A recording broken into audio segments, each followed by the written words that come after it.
Hello everyone, welcome back to my channel. आज का हम चैप्टर करेंगे दिल्ली सल्तनत। ये आपका सेकंड पार्ट है। इससे पहले हम एक पार्ट कर चुके हैं जिसमें मैंने 100 क्वेश्चन आपको दिए थे। ये सेकंड पार्ट है क्योंकि इसमें 200 क्वेश्चन है, मतलब 192 क्वेश्चन है। तो आगे का आज हम इस वीडियो में करेंगे। हमारी 10 वीडियो कंप्लीट हो चुकी हैं लूसेंट की एमसीक्यू सीरीज़ की। ये आपकी कंप्लीट लूसेंट चलेगी जिसमें आपका एसएसटी, आपका साइंस, आपका miscellaneous, static GK, everything will be complete. या everything will be include in this book. ठीक है। अब देखिए 101 नंबर क्वेश्चन से चलते हैं। अमीर खुसरो ने किसके विकास में अग्रगामी की भूमिका निभाई थी? ये सभी को पता है और ये क्वेश्चन बहुत बार अलग अलग तरीके से पूछा जाता है। तो वो खड़ी बोली में उन्होंने भूमिका निभाई थी। खड़ी बोली आपको पता है ना, जो हमारी हिंदी है इसी का आधुनिक रूप है। ठीक है। ब्रजभाषा, अवधी और भोजपुरी, भोजपुरी तो अभी की है। ब्रजभाषा और अवधी ये थोड़ी पुरानी भाषा है। तो खड़ी बोली जो है हम वो अमीर खुसरो ने भूमिका निभाई थी। और खड़ी बोली भी अभी की नहीं कहेंगे हम, हिंदी इसका आधुनिक रूप है। तैमूर लंग ने किसके शासनकाल में भारत पर आक्रमण किया था? मतलब जब तैमूर लंग आए थे, ये एक पैर से मतलब लंगड़े थे।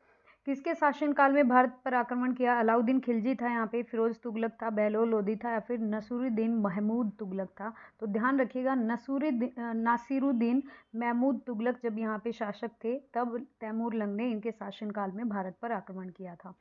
Option number D. नेक्स्ट है, सल्तनत काल की दो प्रमुख मुद्राओं का पता लगाइए और निम्न में से कूट करें। अच्छा, इनमें से बताने कौन सी मुद्रा चलती थी? दाम, जीतल, रुपया, टंका।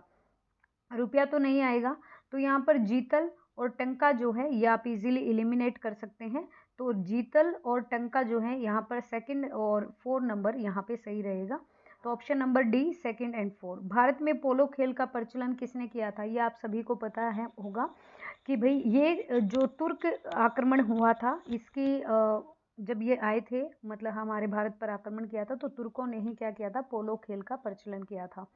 किसने एक तरफ संस्कृत मुद्रा लेख के साथ चांदी के सिक्के निगृहित किए हैं? मतलब एक तरफ संस्कृत के मुद्रा लेख लिखे थे उस चांदी के सिक्कों पर। ये किसने चलाए थे? मोहम्मद बिन कासिम, महमूद गजनवी, शेर शाह या अकबर? तो ये चलाए थे महमूद गजनवी ने। गजनी वंश के शासक थे। अलाउद्दीन खिलजी के निम्न सेना अध्यक्षों में से कौन सा तुगलक वंश का प्रथम सुल्तान बना था? तो ध्यान रखिएगा कि अलाउद्दीन खिलजी जो थे वो देखो मलिक काफूर, जिसे हजारे दिनार भी बोला जाता है, और इनके उसमें कौन तुगलक वंश का पहला सुल्तान बना था? तो ध्यान रखिएगा ये गाजी मलिक थे। ऑप्शन नंबर ए यहाँ पे करेक्ट रहेगा, 106 का ऑप्शन नंबर ए। नेक्स्ट है, जवाबित क्या थे? जवाबित कृषि संबंधी कानून थे, राज्य के कानून थे, हिंदुओं से संबंधित मामले थे, या इनमें से कोई नहीं? तो जवाबित जो थे वो राज्य के कानूनों को बोला जाता था। निम्न में से किस राजवंश के अंतर्गत विजारत का चरमोत्कर्ष हुआ? कौन सा राजवंश यहाँ पे शासन कर रहा था जब विजारत का मतलब अपनी पीक पर हुआ था? तो ये था हमारा तुगलक वंश। इलबरी, खिलजी, तुगलक या लोदी? तो तुगलक वंश के शासनकाल में विजारत का चरमोत्कर्ष हुआ। जो जो ये वर्ड आपको दिख रहे हैं ना, ये एनसीईआरटी से या गूगल मार के एक बार सर्च जरूर कर लेना इसको अच्छे से। अलाउद्दीन के दक्षिणी अभियान धन प्राप्ति के अभियान थे। वह दक्षिण राज्यों को कब्जों में करना चाहता था। देखो वो उसने प्रयास किया था। और अलाउद्दीन मतलब इन्होंने, यही वो पहले शासक थे जिन्होंने दक्षिण भारत पर विजय करने के प्रयास किए थे। अभी हमने प्रीवियस पार्ट में किया भी था। तो धन प्राप्ति करना चाहता था, ये बिल्कुल सही है, लेकिन आर जो है ये इसका रीजन गलत है। दक्षिण राज्यों को कब्जे में करना चाहता था नहीं, उसको सिर्फ धन चाहिए था। तो ए सही है और आर यहाँ पे गलत है। नेक्स्ट चलते हैं 110 नंबर पे। यहाँ पे आपको मिलान करना है सूची 1 को सूची 2 से। लेखक हैं और उनकी पुस्तकें हैं। अगर जियाउद्दीन बर्नी की बात करें तो इनकी जो पुस्तक है वो है तारीख फिरोज शाही, ऑप्शन नंबर 4। हसन निजामी की बात करें तो ये है ताजुल मासिर। मिनहाज उस जिरास की बात करें तो ये है तबकात ए नासिरी। और याहिया बिन अहमद सर हिंदी की बात करें तो ये है तारीख ए मुबारक शाही। दोबारा देख लीजिए, जियाउद्दीन बर्नी की बात करें तो तारीख ए फिरोजी शाही है। हसन निज़ामी की बात करें तो यहाँ पर ताजुल मिसार है। मिनहाज उस सिराज की बात करें तो यहाँ पर तबकात नासिरी है। और याहिया बिन अहमद सर हिंदी की बात करें तो ये है तारीख ए मुबारक शाही। ये सब कुछ आपकी एनसीईआरटी में मिलेगा ये, लेकिन ये थोड़ा अपर लेवल हो जाता है तो 11th-12th आपको कंप्लीट करनी पड़ेगी। 4 3 2 1 यहाँ पे करेक्ट रहेगा। तोल की सबसे छोटी इकाई क्या होती थी? तोलना, मापना। तो तोल की जो सबसे छोटी इकाई थी बताइए? रत्ती, मासा, तोला या द्रोण। तो जो रति थी, जिसे रक्तिका संस्कृत में बोला जाता था, ये तोल की सबसे छोटी इकाई थी। मासा, द्रोण या तोला मत कर देना। तो रति यहाँ पर, जो कि संस्कृत में रक्तिका बोला जाता था, ये तोल की सबसे छोटी इकाई थी। प्रसिद्ध कवि अमीर खुसरो दरबार में रहे किसके? ये रहे थे मोहम्मद बिन तुगलक के दरबार में, और ये खड़ी बोली के अग्रगामी थे। मतलब ये खड़ी बोली का इन्होंने प्रचलन किया था। किसके सल्तनत काल में प्रचलित डाक व्यवस्था का विवरण हुआ है? ये हुआ है इब्न बतूता। इन्हीं के काल में, सल्तनत काल बोला है तो इब्न बतूता, इनके काल में प्रचलित डाक व्यवस्था का सबसे ज्यादा एक्सपेंडेशन हुआ है। तैमूर लंग ने किस वर्ष में भारत पर आक्रमण किया था? ये किया था 1492 ईस्वी में, ध्यान रखिएगा। दिल्ली के किस मुस्लिम शासक के निधन पर इतिहासकार बदायूंनी ने ये कहा कि राजा को अपनी प्रजा से तथा प्रजा को अपनी राजा से मुक्ति मिल गई? अब बदायूंनी ने कहा मोहम्मद बिन तुगलक के काल में। इसको पागल सुल्तान भी बोला जाता है, और ये पढ़े लिखे थे, लेकिन इन्होंने एक भी काम अच्छा नहीं किया था। पहले तो अपनी राजधानी को बदलते रहे, बहुत सारी सेना मारी गई। दूसरा, इन्होंने टोकन चलाया था, जो लोग अपने घर पे ही मुद्रा बना लेते थे, जिससे राजकोष भी खाली हो गया था और इनको कोई भी बेनिफिट नहीं हुआ था, फायदा नहीं हुआ था। तो इस बदायूंनी ने, ये एक हिस्टोरियन थे, इतिहासकार थे, इन्होंने ये कहा था कि राजा को अपनी प्रजा से और प्रजा को अपने राजा से मुक्ति मिल गई। दिल्ली के सुल्तान बलबन का पूरा नाम क्या था? लो रक्त की नीति अपनाई थी इन्होंने, पाबोश की नीति अपनाई थी। इनका पूरा नाम था गयासुद्दीन बलबन। कौन सा सुल्तान नया धर्म चलाना चाहता था किंतु उलेमाओं ने इसका विरोध किया? बलबन, तुगलक, अलाउद्दीन खिलजी या इल्तुतमिश? तो अलाउद्दीन खिलजी जो थे, ये एक नया धर्म चलाना चाहते थे, लेकिन उलेमाओं ने इनका विरोध किया था। Option number B. दिल्ली में कौन सा ऐतिहासिक स्मारक भारतीय तथा फारसी वास्तुकला शैली का उदाहरण है? ऐसा कौन सा यहाँ पे स्मारक है जो भारतीय भी और फारसी दोनों का मिक्स है वास्तुकला शैली का उदाहरण? कुतुब मीनार, लोधी का मकबरा, लाल किला या हुमायूं का मकबरा? तो जो हुमायूं का मकबरा है, इसमें भारतीय और फारसी दोनों ही वास्तुकला का मिश्रण मिलता है। ऑप्शन नंबर सी। दिल्ली का सुल्तान जो दान दक्षिणा के बारे में काफी ध्यान रखता था, इसके लिए एक विभाग, जो दान दक्षिणा में काफी ध्यान रखता था और इसके लिए एक विभाग भी उन्होंने मतलब दीवाने खैरात स्थापित किया था, ये फिरोज शाह तुगलक ने किया था। दान दक्षिणा ये काफी देते थे और इसके लिए इन्होंने दीवाने खैरात भी चलाया था। तो ये थे फिरोज शाह तुगलक या फिरोज तुगलक। किस संगीतवाद को हिंदू मुस्लिम गान वादों का सबसे श्रेष्ठ माना जाता है? यह है आपका सितार। वीणा से याद रखिएगा, समुद्रगुप्त ने अपनी मुद्राओं पर मतलब समुद्रगुप्त वीणा बजाते हुए दिखाई देते हैं। तो हिंदू मुस्लिम गान वादों का सबसे श्रेष्ठ मिश्रण है आपका सितार। नई फारसी काव्य शैली सबक ए हिंदी और हिंदुस्तान शैली के जन्मदाता कौन है? ये हैं आपके अमीर खुसरो, जिसे हिंदुस्तानी शैली के जन्मदाता बोलो या सबक ए हिंदी के जन्मदाता। अनुकूल परिस्थितियां मौजूद होने के बावजूद भी गुलाम वंश के शासक भारत में अपने साम्राज्य का विस्तार नहीं कर पाए, इसका मुख्य कारण क्या था? सबसे पहले इनकी सैन्य शक्ति कमजोर थी, बाद में भारत में उनकी संख्या नगण्य थी और वे साम्राज्य का विस्तार नहीं करना चाहते थे। तो ऐसा इन तीनों में से कुछ भी नहीं था, जबकि इन्हें मंगोल आक्रमण जो है वो बार बार हो रहे थे, इसीलिए ये क्या हुआ कि भाई अपना साम्राज्य का विस्तार नहीं कर पाए और मंगोलों से बार बार हार भी गए। नेक्स्ट है, निम्न में से किसने सिकंदर सोनी या फिर द्वितीय सिकंदर की उपाधि धारण की थी? ये की थी अलाउद्दीन खिलजी ने। सिक्कों पर खलीफा का नायब खुदवाने वाला भारत का पहला सुल्तान कौन सा था? सिक्कों पर बोला गया कि खलीफा का नायब है ये, और ये खुदवाने वाले भारत के पहले सुल्तान रहे फिरोज शाह तुगलक। सैयद उस सलातीन की उपाधि किसने धारण की? इल्तुतमिश ने, बलबन ने, मोहम्मद बिन तुगलक ने या फिरोज शाह तुगलक ने? तुगलक वंश इनका बहुत नाम आएगा और मोहम्मद बिन तुगलक का भी आएगा, लेकिन ये आपने बहुत बार पढ़ा भी होगा, इनसे काफी सारे क्वेश्चन बनते हैं। सैयद उस सलातीन की उपाधि धारण की फिरोज शाह तुगलक ने। Option number D. निम्न में से किसे कुरान खवा या कुरान का पाठ करने वाला भी कहा जाता है? कुरान का पाठ करते थे ये, जैसे हम गीता का पाठ करते हैं। कुतुबुद्दीन ऐबक, इल्तुतमिश, मोहम्मद बिन तुगलक या फिरोज शाह तुगलक? तो कुतुबुद्दीन ऐबक जो हैं वो कुरान खवा या कुरान का पाठ करने वाला शासक बोला जाता था। किस सल्तनत कालीन शासक को मिन्हाज ने हातिम ताई की संज्ञा दी थी? तो मिन्हाज ने हातिम ताई सेकंड की जो संज्ञा दी थी वो दी थी कुतुबुद्दीन ऐबक को।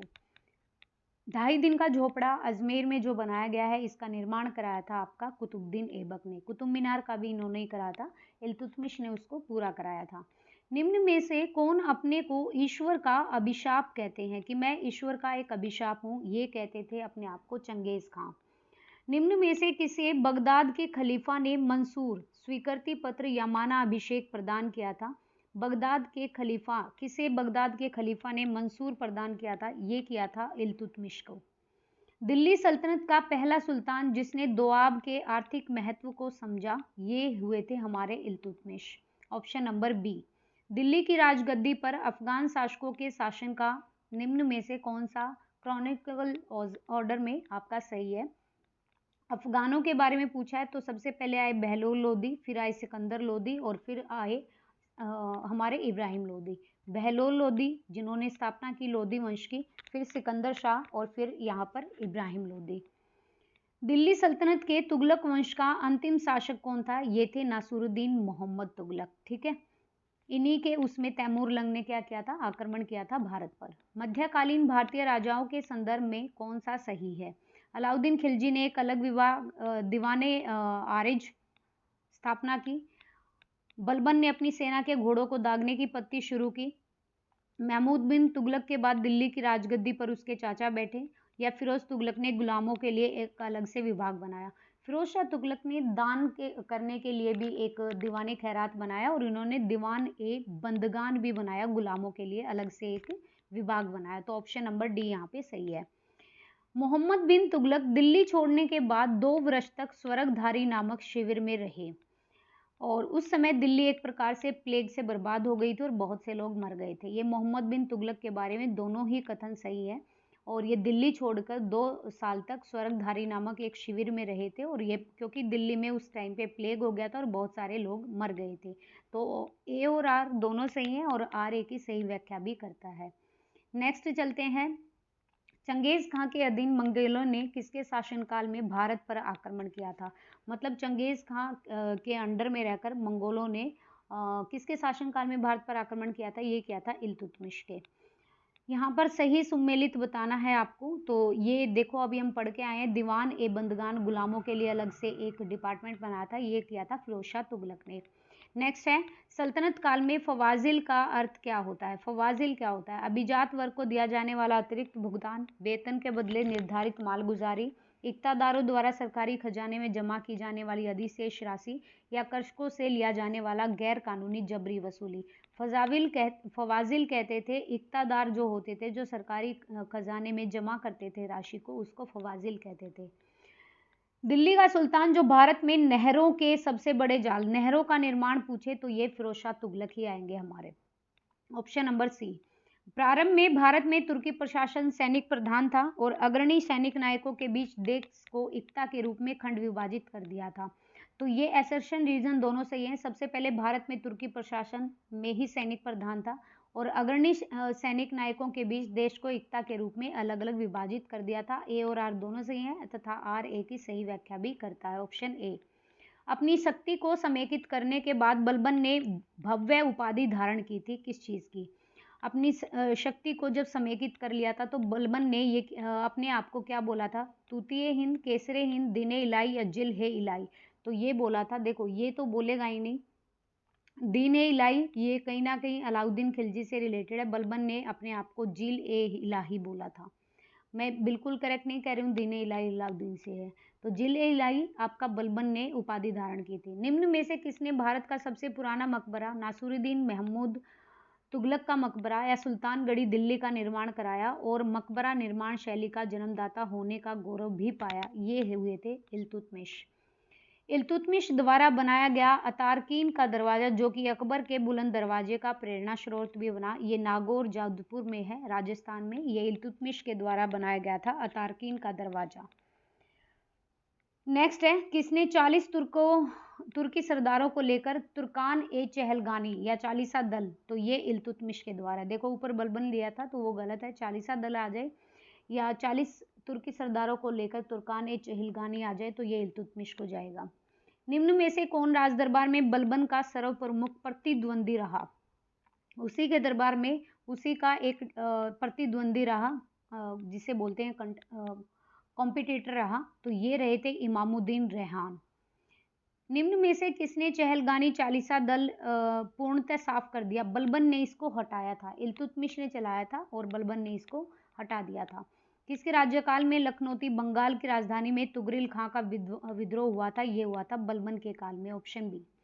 बलबन ने वित्त विभाग दीवान ए वजारत से अलग कर एक पृथक संस्था के रूप में सैन्य विभाग बनाया, दीवान ए आरज या दीवान ए अर्ज। इसकी स्थापना की, जिसका उद्देश्य क्या था? एक तो था आंतरिक विद्रोह को दबा देना, उसका दमन कर देना, और मंगोल आक्रमणों को रोकना। ये दोनों ही इसके क्या थे? कारण थे। इसीलिए इन्होंने दीवान ए आरज की स्थापना की थी। नेक्स्ट है, किसने राज दरबार में सिजदा, पाबोश, घुटनों पर बैठकर शीश करें, पाबोश, पांव को चूमा करें, ये नीति चलाई थी? बलबन ने। रिपीटेड क्वेश्चन है और कॉमन क्वेश्चन है। बलबन ने अपने को कुलीन साबित करने के लिए शाहनामा में वर्णित किस प्रसिद्ध तुर्की योद्धा का वंशज होने का दावा किया? अपने आप को श्रेष्ठ बताने के लिए शाहनामा में इन्होंने अपने आप को बताया है कि मैं अफरसियाब तुर्की योद्धा का वंशज हूँ। अफरसियाब। वह अत्यंत गंभीर मुद्रा में दरबार में बैठा था। दरबार में वह न तो खुद हंसता था और न ही किसी को हंसी मजाक या फालतू बात करने की इजाजत देता था। ये थे बलबन। बहुत ही क्रूर शासक था, निरंकुश शासक था। निम्न में से किसने कैलूगढ़ी या किलोखरी के राजमहल में अपना राज्याभिषेक कराया और उसे अपनी पहली राजधानी भी बनाया? ये थे Jalaluddin Firoz Khilji. Option number B. Kilokhari के राजमहल में राज्याभिषेक कराकर उसे अपनी राजधानी बना लिया जलालुद्दीन फिरोज खिलजी ने। जलालुद्दीन फिरोज खिलजी के शासनकाल में कौन कौन सी घटनाएं घटी? सबसे पहले कड़ा मानिकपुर के सूबेदार मलिक काफूर का विद्रोह किया। दिल्ली के एक दरवेश सिद्दी मौला का षड्यंत्र भी इन्हीं के काल में हुआ। उलूग के नेतृत्व में मंगोलों का मुसलमान व नव मुसलमान उनके द्वारा दिल्ली के बाहर मुगलपुरा नामक बस्ती इन्होंने बसाई। दोबारा देख लीजिए। कड़ा मानिकपुर के सूबेदार मलिक काफूर का विद्रोह हुआ। दिल्ली के एक दरवेश सिद्दी मौला का षड्यंत्र हुआ। उलूग के नेतृत्व में मंगोलों के मुसलमान बने और उनके द्वारा दिल्ली के बाहर मुगलपुरा नामक एक बस्ती भी बसाई। तो ये सभी हुए थे जलालुद्दीन फिरोज खिलजी के शासनकाल में। दक्षिण पर प्रथम मुस्लिम आक्रमण देवगिरी के यादव शासक रामचंद्र पर किया गया। उनके आक्रमण किसके समय में हुआ था? ये हुआ था फिरोज खिलजी के शासनकाल में। राजकीय व्यय से संबंधित विभाग दीवान ए वकूफ, ये किसने बनाया था? राजकीय व्यय मतलब जो भी प्रजा का जितना भी व्यय होगा, खर्च होगा उन पर, तो दीवान ए वकूफ जो सर्जित किया था, ये किया था जलालुद्दीन फिरोज खिलजी ने। अलाउद्दीन खिलजी का मूल नाम क्या था? अलाउद्दीन खिलजी का मूल नाम था अली गुरशास्प। अलाउद्दीन खिलजी के सेनापतियों के नेतृत्व में गुजरात विजय अभियान के क्रम में खंबात से किसे खरीदा गया और जिसे बाद में दक्षिण भारत का विजय का नेतृत्व भी किया? तो ये अलाउद्दीन खिलजी जो हैं सेनापति, जो लीडर बनाया था गुजरात विजय अभियान के लिए, ये किसको खरीद के लाए थे? मलिक काफूर को 1000 दिनारी बोला गया। मलिक काफूर को 1000 दिनारी क्यों बोला गया? 1000 रुपये में खरीदा था या 1000 दिनार में खरीदा गया था। तो ऑप्शन नंबर ए करेक्ट रहेगा। ये सभी को पता भी होगा बहुत अच्छे से, ऑप्शन ए। अलाउद्दीन खिलजी के समय में मलिक काफूर के नेतृत्व में दक्षिण अभियान जो कि 1307 से 1312 में किया गया, इस अभियान में कौन कौन से राज्य पराजित हुए? देवगिरी को जीत लिया, वारंगल को जीत लिया, होयसल को जीता और मदुरा को जीता। सबसे पहले देवगिरी को पराजित किया, वारंगल को किया, होयसल को किया और मदुरा को किया। तो ये 4 रहेंगे यहाँ पर दक्षिण अभियान में। अलाउद्दीन खिलजी ने कहाँ के शासक को 6 महीने तक राजधानी दिल्ली में रखा और राय रायान राजाओं का राजा की उपाधि दी और गुजरात का नवसारी जिला उनके राज्य में शामिल भी करवा दिया? ये किया था देवगिरी के शासक रामचंद्र को। तो यहाँ पर 6 महीने तक अपनी राजधानी में रखा, राय रायान जिसे राजाओं का राजा की उपाधि दी और गुजरात का नवसारी जिला उसके राज्य में शामिल करवा दिए। देवगिरी के शासक रामचंद्र को रखा था। नेक्स्ट यहाँ पे चलते हैं 161वां क्वेश्चन। दक्षिण अभियान के क्रम में किसने मलिक काफूर को विश्व प्रसिद्ध कोहिनूर हीरा दिया और मलिक काफूर ने ये हीरा सुल्तान अलाउद्दीन खिलजी को भेंट कर दिया? ये क्या था? प्रताप रुद्रदेव ने। ठीक है, दक्षिण अभियान के क्रम में प्रताप रुद्रदेव ने मलिक काफूर को क्या कर दिया? कोहिनूर का हीरा दे दिया। किसने कहा था मैं ऐसे आदेश देता हूं जो राज्य के लिए हितकर है, मैं ये नहीं जानता कि शरीयत में इसकी इजाज़त है या नहीं है? ये है अलाउद्दीन खिलजी कि भाई मैं जो भी आदेश देता हूँ लेकिन अपने राज्य के हित के लिए देता हूँ, लेकिन मुझे नहीं पता कि इसकी इजाज़त है भी या नहीं। ये अलाउद्दीन खिलजी ने बोला है। अलाउद्दीन खिलजी ने किसके कहने पर सिकंदर महान के समान विश्व विजय की योजना को त्याग दिया था? अलाउल मुल्क के कहने पर सिकंदर महान के समान विश्व विजय की योजना को छोड़ दिया था कि मुझे नहीं जीतना विश्व। अलाउल मुल्क के कहने पर किसने 4 अध्यादेश 4 ऑर्डिनेंस जिसे जब्ती, गुप्तचर प्रणाली का गठन, दिल्ली में मद निषेध मतलब शराब पर पाबंदी, अमीरों के मेल मिलाप पर पाबंदी लगाई थी, ये की थी अलाउद्दीन खिलजी ने। जब्त नहीं करेगा, गुप्तचर प्रणाली नहीं होगी, शराब पर रोक लगेगी और अमीरों का मेल मिलाप नहीं होगा, ये 4 ऑर्डिनेंस चलाए थे अलाउद्दीन खिलजी ने। कि सुल्तान ने एक नया मंत्रालय दीवान ए रियासत जिसे वाणिज्य मंत्रालय बोला गया, इसकी स्थापना की अलाउद्दीन खिलजी ने। किसने सैन्य शासन के क्षेत्र में दाग मतलब घोड़ों पर चिन्ह लगा देना और हुलिया सैनिक के पहचान की चिन्ह लगा देना, ये किया था अलाउद्दीन खिलजी ने। दाग प्रथा और हुलिया प्रथा अलाउद्दीन खिलजी ने ही चलाई थी। कि सुल्तान ने सैनिकों को भू अनुदान के स्थान पर नगद वेतन, नगद देखो स्थानीय सेना आ जाए, स्थायी सेना आ जाए तो भी अलाउद्दीन खिलजी, नगद वेतन आ जाए भू अनुदान के रूप में तो भी अलाउद्दीन खिलजी। यक अशपा ये होता था एक घोड़े वाला सैनिक, और 2 अशपा 2 घोड़े वाले सैनिक, ये प्रथा चलाई थी अलाउद्दीन खिलजी ने। अलाउद्दीन खिलजी के राजस्व प्रणाली के सुधार के संबंध में कौन से कथन सही हैं?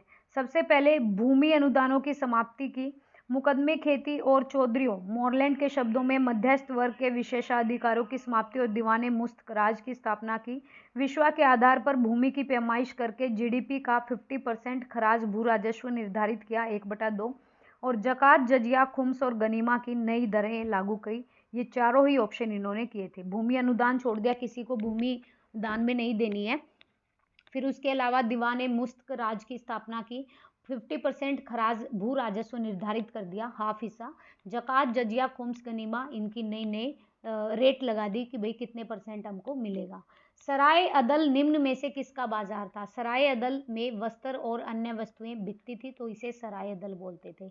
दिल्ली स्थित सिरी का किला, 1000 सतून राजमहल, 1000 खंभों वाला राजमहल, ये किसने बनाया था? ये बनाया था अलाउद्दीन खिलजी ने, ऑप्शन नंबर सी।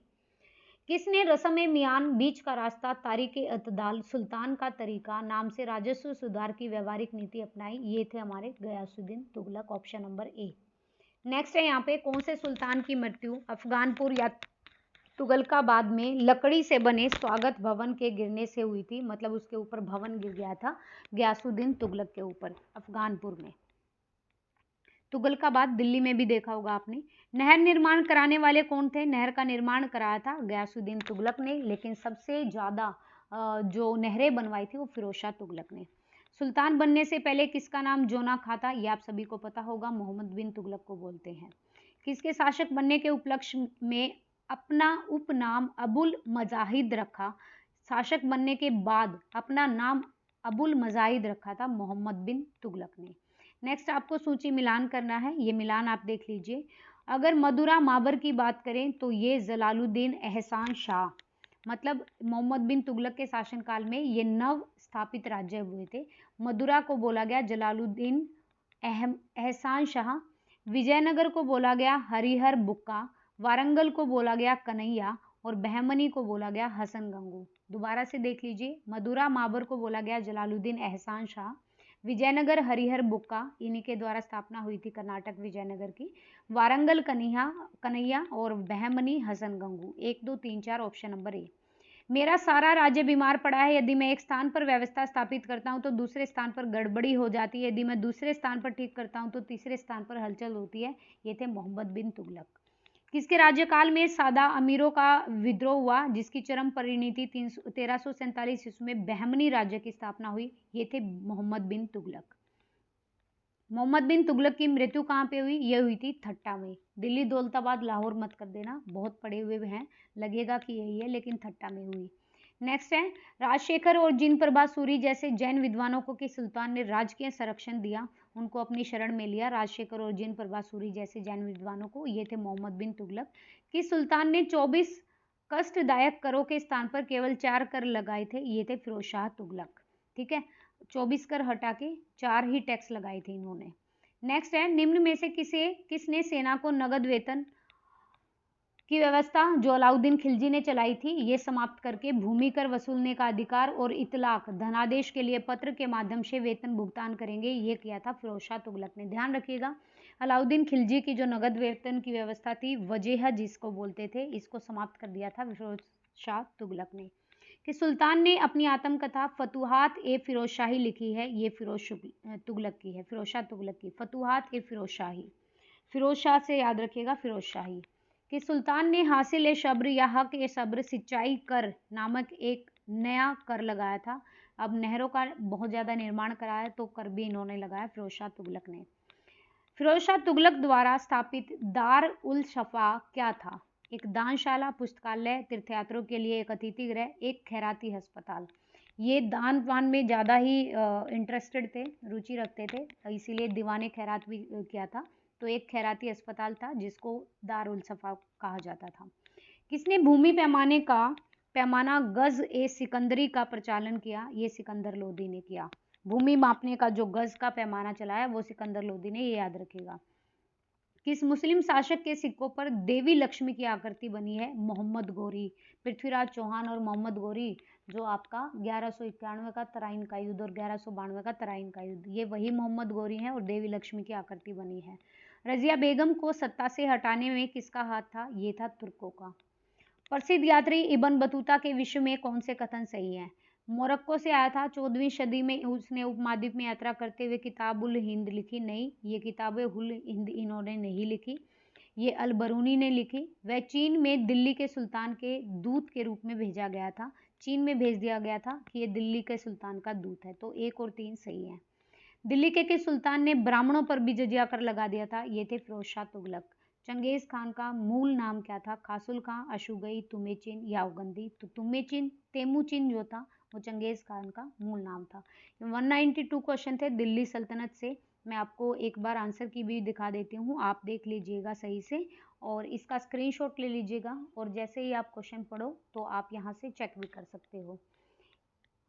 फिर हम करेंगे नेक्स्ट सल्तनत काल दक्षिण भारत का, जिसमें विजयनगर और अन्य प्रांतीय राज्य आएंगे जो कि कहीं ना कहीं इंपॉर्टेंट रहेंगे।